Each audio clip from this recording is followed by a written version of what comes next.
meeshaan waxaa u joognaa aan kusoo dhaweynaynaa asad xajiyo finally Soomaaliya imaanaya welcome aniga ka soo horeeyay magaalka ana ka soo horeeyay ana kusoo dhaweynaa soo soco أنا وحسوي دورينا ولكن أسد حجيو وحلنا سدو بالنا هاي ولكن معانا دلك سدو يريسو هبرير أيه sida aragtay lejanka weynaa ee youtubers asad xaajiyo maanta albarka lagu soo dhaweeyey meel kala istaaga laayahay asad intuu soo bixin wadanka markuu imaanayo wuxuu codsaday markuu diyaaradda kasoo degay inuu carada oo sameeyo laakiin fursad waa loo sii waayay dadka zaid u tir badnaa meel yacni oo fursadaas ku helo waayey waxay ahayd markuu imaado yacni intuu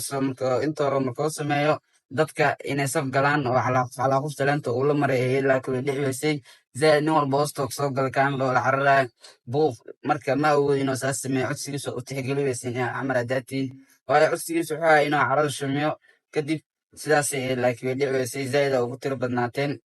waa muuqaalkeena maanta soo ku egayay fiidooyin kale xiisa